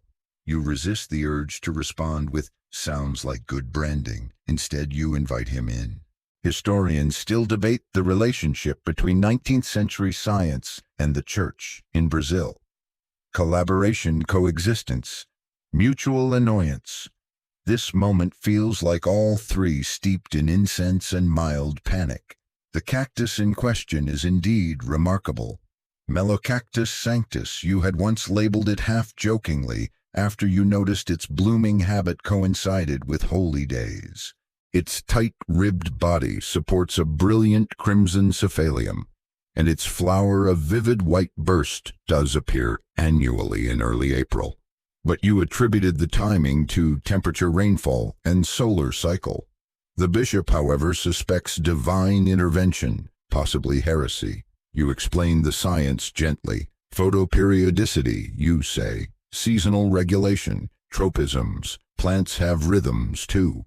He frowns, clearly unconvinced. "And yet it doesn't bloom for you, does it? Only on the day of our Lord's suffering." You're tempted to point out that it also bloomed on a Wednesday once when João dropped a pot of bean stew near it, but that anecdote feels unlikely to help. João, who has appeared silently with a mop and a disapproving expression, mutters, "Tell him it's a miracle, then ask him for funding." Tempting. But you choose honesty. You explain the careful tracking you've done, charts, weather logs, soil samples. The cactus's blooming pattern is consistent but explainable. A convergence of cues, not a divine appointment. The bishop, unsatisfied, sets the plant down with exaggerated care and declares, "We shall consult the diocesan council. If this is sacred, it must be protected. If it is not, then we must question your methods." You nod politely, already planning to hide your more experimental drawings, especially the one where you imagine the cactus sprouting arms and joining a liturgical procession. As the ecclesiastical party leaves, one acolyte lingers behind and asks if the plant has any medicinal uses. "No," you say, "but it looks very smug for a cactus." He nods, impressed, and follows the bishop. You return to your work, rereading your original notes on Melicactus sanctus. João had drawn a tiny halo above the flower in the margin. You let it stay. Later that afternoon, curiosity gets the better of you. You run a test, placing the cactus beneath a cloth to simulate darkness. You try varying the moisture and exposure cycles. Over the next few days, it remains stubbornly tight-lipped. No bloom, no miracle, just a judgmental roundness. You begin wondering if the bishop might have a point, not about divine timing, but about reverence. Some plants demand more than explanation. They ask to be observed without being solved, like poetry or lightning. You add a footnote to your original page, blooms regularly around early April. Mechanism uncertain, possibly spiritual, possibly coincidental, definitely inconvenient. That night, João builds a little shelf just for the cactus facing west, near the window, a place of honor, he says, in case it starts giving sermons. You laugh, then light a candle, not for sanctity but for warmth. The cactus glows faintly in the flame's light, round, silent, unmoved by your data, your diagrams, your good intentions. It doesn't need you to understand it, it just needs you to pay attention. You never meant to become a smuggler, but when a widow from Sao Paulo taps your shoulder during a coastal symposium and asks, in a whisper, "Do you want your seeds to make it to Paris or not?" you find yourself nodding before logic can intervene. Her name is Dona Isadora. Her corset is lethal, her perfume floral to the point of combat, and her knowledge of customs loopholes encyclopedic. You meet her again the next morning at breakfast, where she produces a neatly sewn pouch from her handbag. Inside 5 dried seed pods you entrusted to the ministry last year, supposedly on their way to France. Somehow they ended up with her. She smiles. The courier wanted cinnamon instead. I offered both. You're stunned. These were rare seeds from a vine you documented in the Paraná Basin. Delicate teardrop-shaped with a strange sheen like polished bone. You'd labeled them with care, wrapped them in wax cloth, and prayed. Apparently prayer alone wasn't enough. Isadora shrugs. Customs is fickle. They confiscate, they lose, they sell. But nobody checks the corset lining of a respectable widow. She lifts one eyebrow. Interested João, who has been eavesdropping with zero subtlety, leans over. Take the deal, he whispers, before she offers to hide the cactus. Historians still argue whether colonial scientists participated in smuggling for the sake of science or for sheer survival. Standing in the corner of a tea salon with seeds in a biscuit tin, you suspect it's both. You agree to the plan. Over the next few weeks, Isadora teaches you more about botanical export than any customs officer ever could. She has tricks for disguising plant samples as embroidery floss tea leaves, and once memorably as licorice root.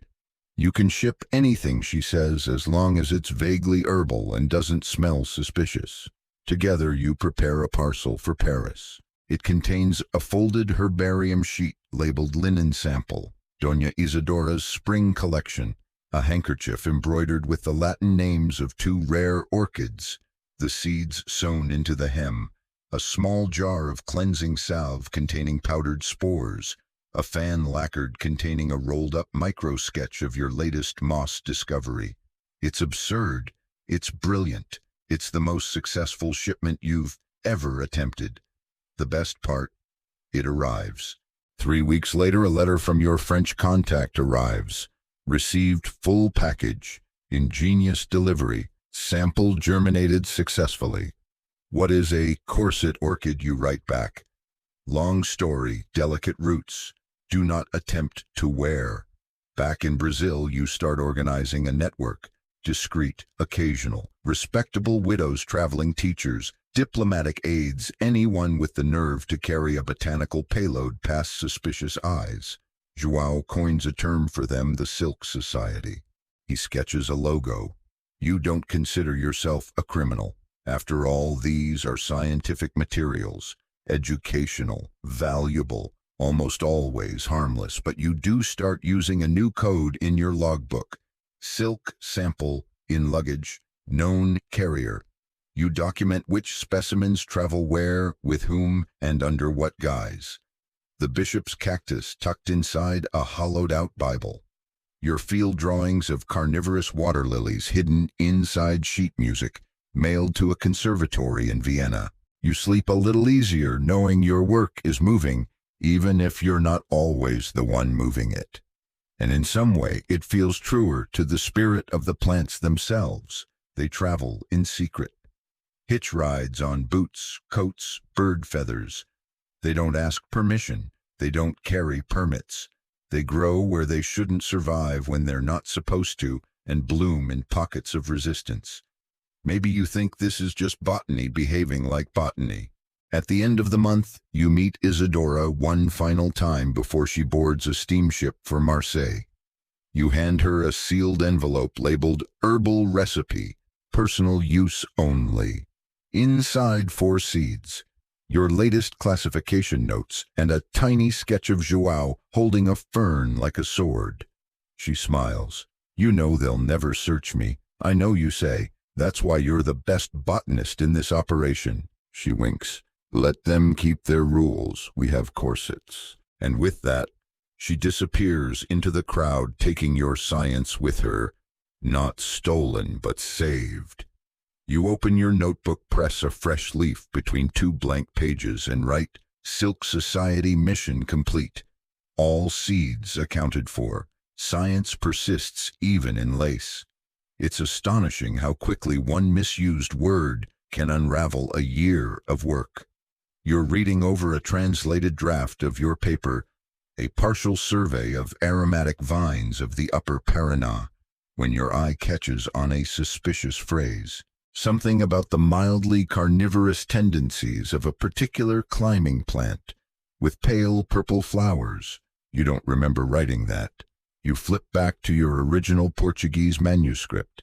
There it is, ligeiramente odorifera, faintly scented, harmless, accurate, a poetic little note on a flower that smells like eucalyptus with a hint of soap. But somewhere in the fog of translation, your intention turned into a botanical accusation of murder. Now, thanks to a well-meaning professor with too much confidence in his French and not enough in his nose, your innocent vine has been labeled a light predator.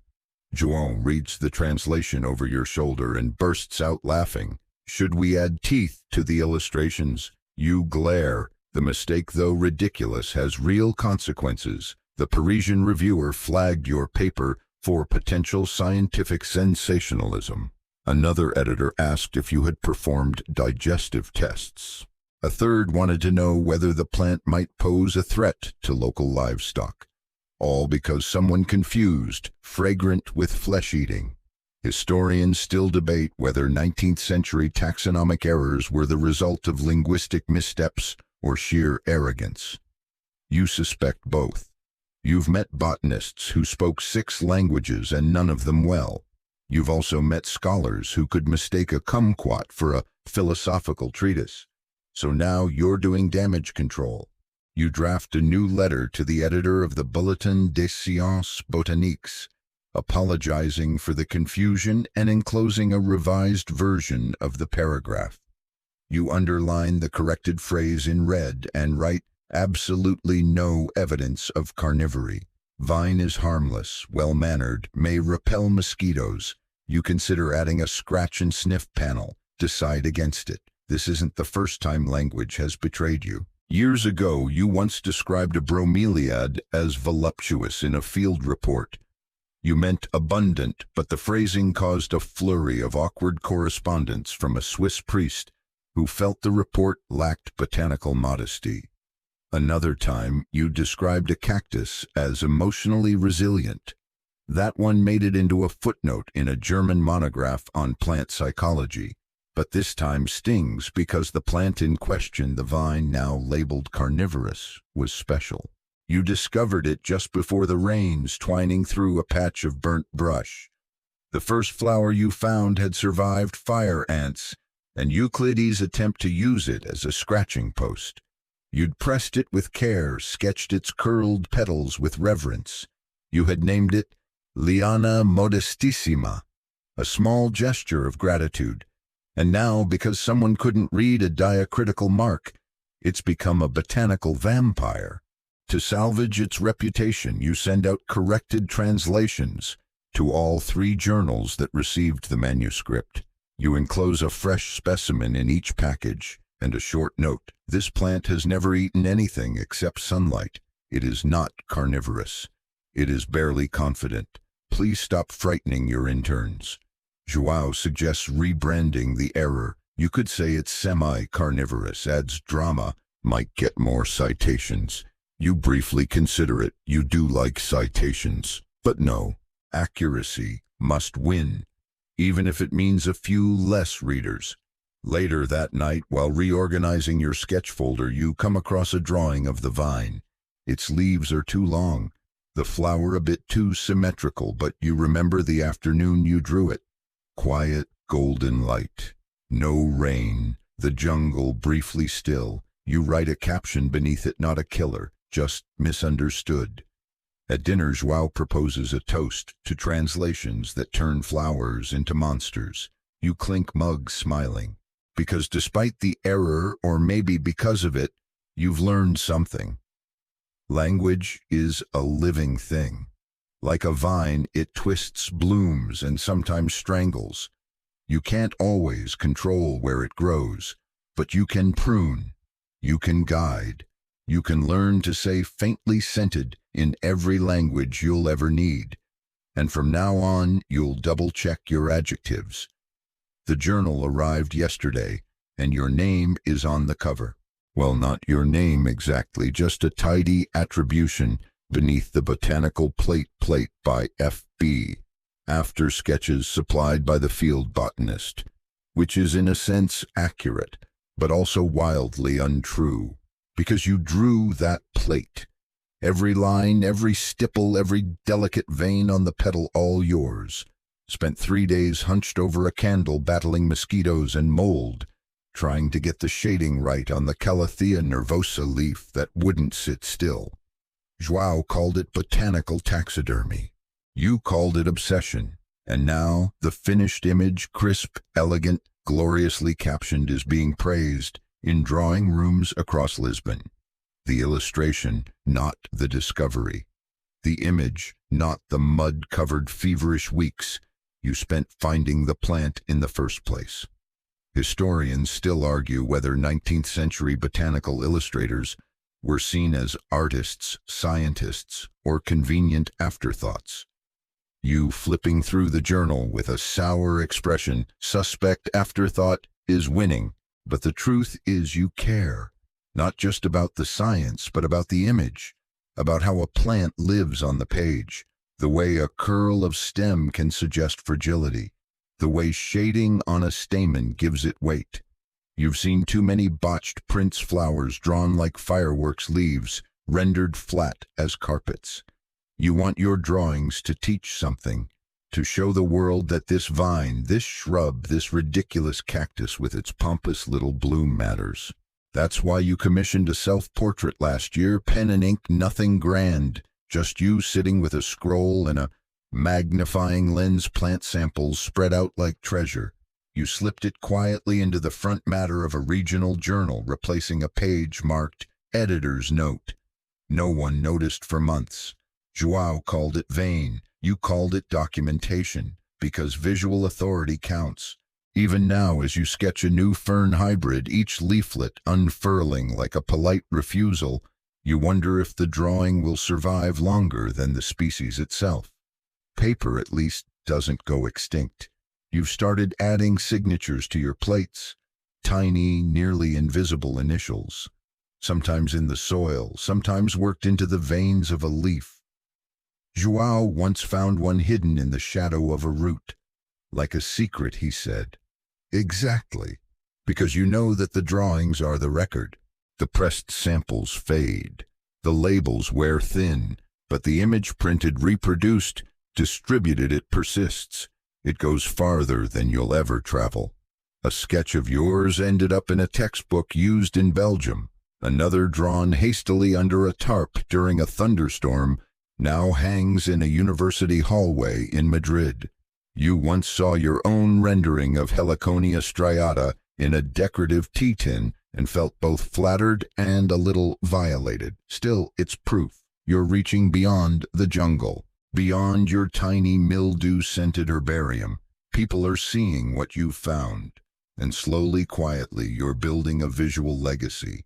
Not for fame, not really, but because someday someone will see your drawing fine lines, delicate shading, and accurate bloom, and know that you were there, that you knelt in the mud, squinted in the rain, sharpened your pencil on a rock, and captured something fleeting, something worth remembering. So tonight, under flickering lamplight, you put the finishing touches on a new plate, a wide-leaved marsh plant with unexpected orange stamens, and a twist in its root system that mimics a coil. You ink the margins cleanly, label each part with steady hand, and just before setting it aside to dry, you hide your initials in the shadow of the third leaf. Small, intentional, yours. You smile, satisfied, because this plate will travel, this plate will be copied, this plate will outlast the bloom. And somewhere years from now, someone will say, whoever drew this really knew the plant. You pitch your proposal with the kind of hopeful sincerity usually reserved for marriage or moon landings. It's a modest ask, a small grant to continue your work cataloging the undergrowth flora of the interior plateau.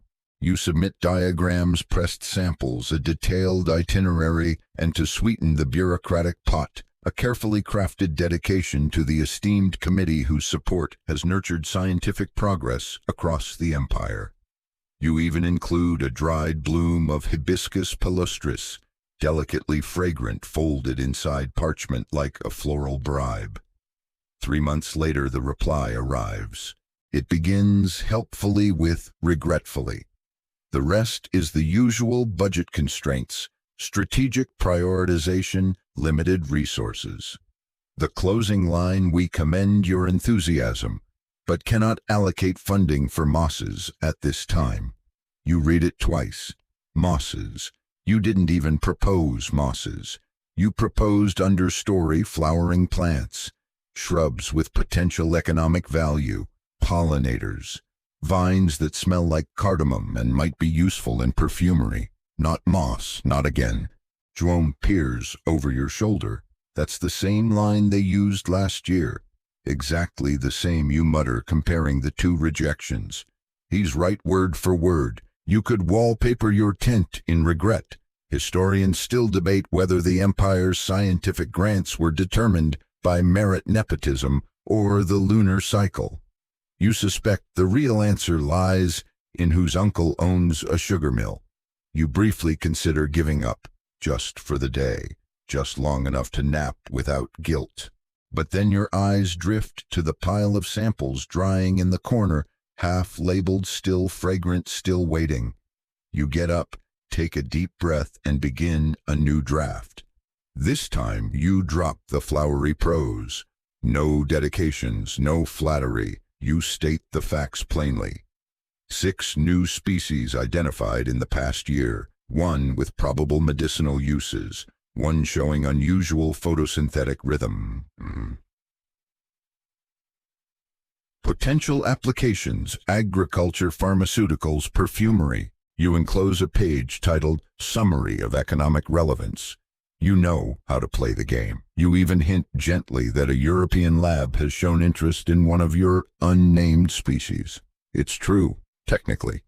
You do not include the hibiscus this time. Let them earn the flowers. Later that week, João proposes a different strategy. Have you considered presenting your next species as a tea substitute? They seem to fund anything drinkable. You laugh, then pause, then look at your sample drawer. There is, in fact, a leaf you've been drying that has a faint minty taste and no known toxicity. You brew a cup.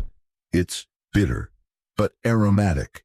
You draft a follow-up proposal titled Preliminary Report on a Potential Indigenous Infusion, Observations of Taste Growth Habit and Digestive Safety Personal Trial. It reads more like a menu than a field report, but if that's what gets attention, so be it. Because the truth is, you're tired of being polite. You're tired of convincing people that the jungle matters, that its smallest blooms are worth more than sugar quotas, that science isn't just what gleams in microscopes, it's what grows between the roots, unseen and uncelebrated. You remember once at a banquet in Salvador, a man with a very expensive waistcoat asked why you spent so much time with plants. They don't even move, he said. Where's the excitement? You answered, they do move. You're just not patient enough to see it. You stand by that. You end your new proposal with the simplest sentence you've ever written in this work. Please reconsider. That night, as the rain taps softly on the herbarium roof and the candle flame shivers against your latest sketches, you draft a line in your notebook. Funding denied again. Reapplied. Tried new approach, clarity T, persistence. Let's see which one works first, because if they don't believe the science, maybe they'll believe the story. And if not even the story, then at least the taste. You prepare for the lecture like it's an ambush. The town of Ouro Verde invited you, well tolerated your arrival after a series of letters and one overly enthusiastic article titled, The Botanical Treasures of the Interior, Why Your Shrubs Matter. It turns out they expected someone older, or at least less covered in ink. The lecture hall is a modest room inside the local archive. Its acoustics are tragic, its chairs are wobbly, and its audience consists of 3 goats, 2 distracted teenagers, and a clerk who appears to be napping with his eyes open. You take the stage anyway. You begin with your usual, the biodiversity of the Atlantic forest, the importance of understory plants, a gentle jab at the Royal Society's obsession with orchids, at the expense of everything else. The goats chew rhythmically. One teenager starts drawing in his notebook. You squint. Is that a caricature of you? You press on. Historians still argue whether these public lectures did anything to further the cause of science. Some say they were vital outreach. Others call them sweaty soliloquies performed to furniture. You suspect both opinions are fair. You change your tone, shift to story mode. You describe how you once spent 3 days trying to find a flowering bromeliad that turned out to bloom only at night, and only when insulted. You're not sure if that's causal, but João called it ugly, and it bloomed an hour later. You describe Euclides the donkey eating an entire batch of your field notes. You describe how a certain vine, when dried correctly, smells exactly like church incense, and how you had to convince a bishop not to declare it heretical. The clerk snorts. Not quite laughter, but close. You shift to a demonstration, pulling out a bundle of preserved leaves and flowers carefully laid on waxed paper. One goat shows interest. You consider this progress. Then halfway through your explanation of sap flow in lianas, the town librarian storms in furious. You're using the projector lamp, she hisses. That's for town meetings only. You apologize. Offer to finish without slides. She leaves in a huff, muttering something about moss enthusiasts being dramatic. The audience doesn't seem to notice. Joao, sitting in the back and pretending to take notes, you suspect he's sketching goats, raises his hand. Can you show the chart again about seed dispersal via fruit mimicry? You do. You explain how some vines grow bright berries that aren't actually edible, but resemble ones that are tricking birds into spreading their seeds. You compare it to funding proposals. The clerk chuckles again. At the end of your talk, there's no applause. One teenager raises his hand and asks if he can leave. The goats wander out unaccompanied. The clerk stands, stretches, and says, I didn't understand most of it, but you seem to care a lot, which, in its way, is the most honest compliment you've received in weeks. You pack your materials, pausing to smooth out the wrinkled sketch of the liana. Outside, the air is cool, touched with the scent of dust and maracuja. João sidles up beside you. That went better than I expected, he says. There were goats, you reply. Exactly. They stayed for the whole thing. You walk the slow path back to the inn, stepping around puddles, your lecture notes tucked under one arm, still damp from where the librarian knocked over a teacup. You've spoken in auditoriums and parlors, salons and kitchens, barns, and once a funeral home. Long story, bad scheduling. Most times people leave with nothing. Sometimes someone stays after and asks, can you show me how to press a fern? Those are the moments that matter. Tonight, you don't get that. But as you pass the edge of the town square, you see the teenager again. He's sitting under a jacaranda tree, flipping through a wildflower guide. You stop. Watch for a second. Don't interrupt. You just smile. And in your notebook that night, you write, Uro Verde lecture completed. Attendance minimal. Goats 3. Curiosity 1 spark, maybe more. Worth it. You should have known not to argue with a Swiss botanist in Latin.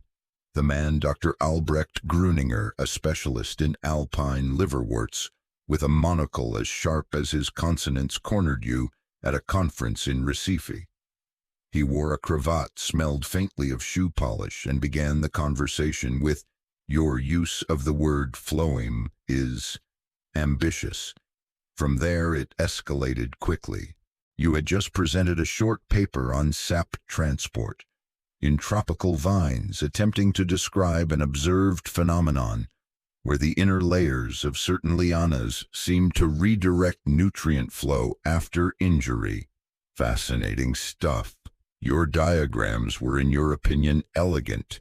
Your phrasing, not so much, because you sleep-deprived and over-caffeinated had chosen the Latin term Phloema circulans irregularis, which, as Dr. Gruninger delighted in pointing out, could be interpreted as wandering slushy plant goo. Joao still quotes it at you when you're trying to concentrate.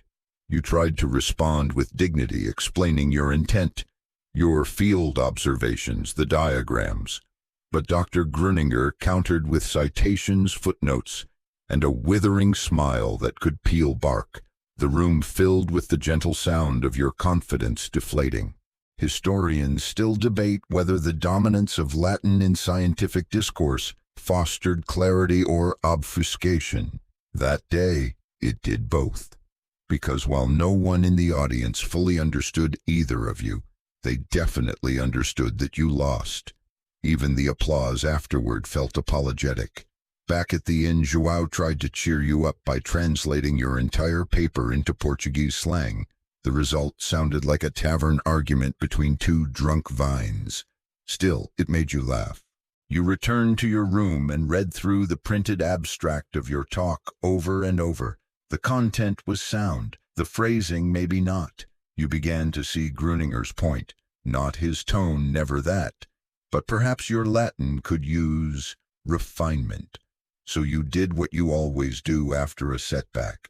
You started over. You pulled out a fresh sheet of parchment, sketched a new diagram, and wrote injury response. In high canopy lianas, observed nutrient rerouting via vascular adaptation. Terminology under reconsideration. But the vines at least still believe in me. Then you began cross-referencing newer terms, looking into recent papers on plant signaling and vascular plasticity. You found a few sympathetic phrases, some written by women in the field, whose work was often buried in footnotes or printed in the miscellaneous findings sections. You wrote to them. Two wrote back. One of them, a Brazilian researcher working out of Belém, had observed something similar in mangrove roots. Her letter ended with, "Don't let the monocles get you down." That phrase now hangs over your desk. You refine your terminology, resketch your liana diagrams, and slowly, carefully translate the entire paper into French and English. Not Latin, not this time. You send the drafts to 3 journals and include a footnote of your own terminology in previous drafts was imprecise. The vines were more accurate than the author. Consider this version more fluent. Weeks later, one journal replies, "They accept your revised paper tentatively. They like the drawings. They suggest changing vascular personality to vascular plasticity." You agree with only a slight grimace, and then a letter arrives from Gruninger himself. It is short, polite, surprising. "Dear colleague, your recent submission demonstrates improved clarity and excellent anatomical detail. I maintain skepticism regarding your conclusions, but recognize the rigor of your fieldwork. Enclosed a corrected Latin version for your amusement. Regards, A.G." You open the attachment. It's a page of clean Latin, precise and dry, with your phrasing improved, your concepts preserved. At the bottom, he's drawn a small liverwort with a monocle. João, upon reading this, mutters, "We name a weed after him next." You laugh genuinely this time, because sometimes the criticism isn't a dismissal, it's a dare to speak better, to write sharper, to meet the standard and then raise it. You pen a note in your logbook, Latin dual bruising, recovery ongoing, paper accepted, vines still winning. Then you add new word of the week, humility, root system deepening. The metal arrives in a box that smells faintly of mildew and formality. It's brass or something pretending to be stamped with a tasteful laurel wreath, and the words, "In recognition of natural service to the empire." Your name is etched nearly correctly, and the year is off by 2 digits. Still, the envelope accompanying it is sealed with real wax, and a flourish that suggests someone somewhere thought this mattered. João finds it on the porch beside a bundle of rain-stiff newspapers. "It's either your prize or another message from the bishop," he says, handing it to you with exaggerated reverence. You open it with a knife dulled from slicing lianas. There's a note inside written in that special kind of handwriting. Only civil servants achieve elegant, illegible, and absolutely indifferent to spelling. It congratulates you for your long-standing contribution to the field of flora documentation, which sounds like you've been sentenced to a botanical life term. Historians still argue whether medals issued for scientific service in 19th century Brazil were meant to reward innovation or just keep scientists from defecting to Europe. You don't care much either way, because now you're holding it. The medal is heavier than it looks, and strangely warm from the morning sun. João offers to polish it. You decline. It feels more honest this way, you say, like it earned its own rust. The truth is, you don't know how to feel about it. You've worked in rain and rot under mosquito clouds and bureaucratic fog. You've written papers that vanished discovered species that bloomed once and then never again, and spent years arguing with academics who couldn't find the Atlantic forest on a map. And now they've given you a medal. It doesn't change the smell of your tent, doesn't dry your herbarium, doesn't put new ink in your bottle or names in your journal. Still, you hold it in your hand, and for a moment, it anchors something in you. Recognition, however flawed, has weight. João insists you wear it to dinner. Just once, he pleads. For the goats, you acquiesce. You pin it to your threadbare field coat, just above the pocket where you keep your pencil stub and emergency cinnamon bark. It gleams faintly in the lamplight as you eat stew by the fire. João makes a toast to rust recognition and ridiculous persistence. The goats remain unimpressed. Later, you take the metal off and place it in your specimen drawer between two particularly crisp fern fronds and a leaf that might be a hybrid but refuses to be categorized. It feels safer there among the things you actually trust, because this isn't the kind of life that fits in a ceremony. You remember once in the middle of a flood evacuation, tucking a pressed orchid into your boot because it was too precious to leave behind. You remember staying up all night to redraw a petal after a rat chewed through the original. You remember João falling into a ditch while carrying a parcel labeled "Delicate Urgent, may contain undiscovered medicine." None of that earned you a speech. But maybe it earned you this. Maybe that's enough. In your logbook you write, "Medal received." Slightly crooked, possibly undeserved, keeping it anyway. You draw it at the bottom of the page, not in glory, just nestled beside a sprig of moss. You caption it, "Survived rain, survived ridicule, survived." You open the drawer at the back of your herbarium, the one marked, "Do not open unless ready to feel things," and pull out your oldest field notebook. It's the first one you ever filled. The cover is cracked leather, sun-bleached and warped at the edges, held together by twine and misplaced optimism. You untie it slowly, and the scent that escapes is equal parts mold dust and memory. João, catching the smell, pokes his head in. "Is that the one you dropped in the river?" "Only partially," you reply. Inside, the pages are filled with early sketches. They're wobbly, wide-eyed, too confident in the wrong places. The Latin names are spelled with gusto and very little accuracy. One drawing of a ficus leaf includes a smiley face in the corner. You can't decide whether it's charming or embarrassing, probably both. You flip through the pages and start reading your old notes aloud, half to yourself, half to João, who stays and listens despite pretending to reorganize the lichen samples. Observed unusual petal texture like goosebumps if plants had skin. I have named it Petalium bristless until further notice. He snorts. "Further in, fell out of a tree today, landed on something soft. Turns out it was a dead tapir. Plant samples survived. Dignity did not." You both laugh. Historians rarely talk about how messy field science was in the beginning. They quote the discoveries, not the dirt under the nails. But this notebook remembers everything. The joy, the doubt, the night you cried because your ink froze, the morning you climbed a ridge just to sketch a flower that wilted as soon as you touched it. You find a folded piece of parchment stuck between two pages, unmarked, forgotten. You unfold it carefully. It's a pressed flower, tiny yellow, slightly frayed. You stare at it for a long time, trying to recall its name. For once, the Latin escapes you. You remember where you found it on a ridge during a thunderstorm when João thought you'd lost your mind for climbing it, just to retrieve one bloom. You hold it up to the light. It's translucent now, fragile, but still beautiful.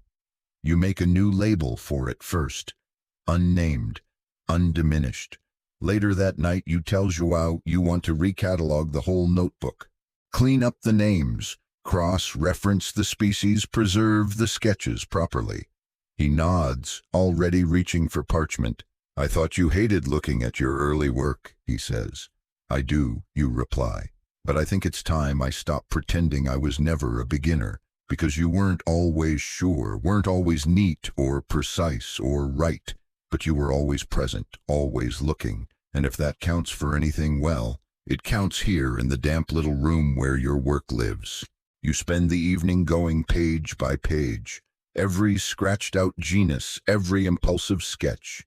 You correct where you can, you forgive the rest. And by the time the oil lamp burns low, the notebook is no longer a relic of what you didn't know. It's a record of how far you've come. You write one final line at the back, field book 1. beginnings, both true and messy, kept for reference, kept for perspective, kept for me. You slide it back into the drawer, close it softly. The box is heavier than you remember. It sits in the corner of your tent for days before you dare open it. A cube of wood and waxed canvas tied with twine, marked simply, "To be opened only when the work is done." João wrote that label years ago. You both agreed when the last sample was filed, the final page sketched the last expedition returned with boots intact and notebooks full. You'd open it. You're not sure the work is done now, but it feels like it's time. You cut the twine. Inside are memories disguised as objects. A bundle of worn field labels stained with river water and ink. A broken quill, your favorite one from the season of naming vines like they were old friends. One of João's early botanical cartoons, a smiling fern giving a lecture to a sleeping cactus. A scrap of parchment with a quote you copied from a borrowed book. "The forest writes nothing down. That's your job." And at the very bottom, sealed in a paper sleeve, is your first specimen. It's a poor pressing edges, crinkled color, long faded, but it's still there, a broad-leaved, humble little understory plant you once thought no one would care about. You catalogued it under the name Micania humilis. You later discovered it had been named twice already by 2 Germans and a confused Frenchman. Still, it was yours, the first. You press it to your palm, feeling the dry crinkle of its history. Outside, rain patters softly. The jungle is quieter than usual. Even the monkeys seem reflective. You sit with the box in your lap and realize something: this isn't the end of your work. It's just the part where you stop chasing it and start tending it. Your herbarium is almost full. Your notes have begun to echo one another, proof of patterns, not repetition. The vines are still out there, but you've drawn enough to teach others where to look. You reach for your notebook, your current one, number 11, and begin the final entry. "Today I opened the box. The one we swore we'd save until the work was done. Inside memory, mistakes, a few victories, and the reminder that science doesn't end at layers. João says it's time I sleep more. Maybe I will, after I finish relabeling those Piperaceae samples." You smile, set the box aside, and begin sorting. Carefully, slowly. You're no longer working to be remembered, you're working to leave the next person a path forward. Outside, the rain fades to mist. Your last sketch of the night is a plant without a name curling gently around the corner of the page. You don't try to name it. Not yet. You just draw it as it is. And then you rest. And now, as the candlelight softens and the night air thickens with the hush of dew, you lean back and let the pages close. Around you, the pressed leaves in their folders lie still, a quiet forest of memory held between parchment and purpose. The rain has stopped, as the only sound now is the occasional sigh of wind through the canvas flap, and somewhere beyond it the low rhythm of frogs or birds or whatever creature has claimed the night's stage. You let your eyes fall, half closed.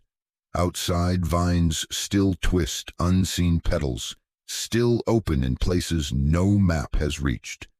The work will always wait. But for now, your hands are ink-stained and steady, your notebook full, your thoughts gentle.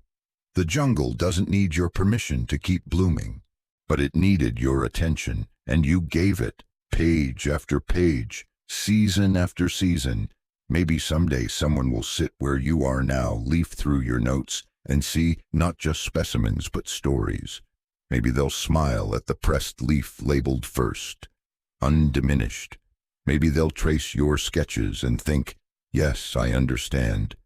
And if not, that's all right, because you were here, you looked, you listened, you left something behind. Now let the night hold you. Let the work rest.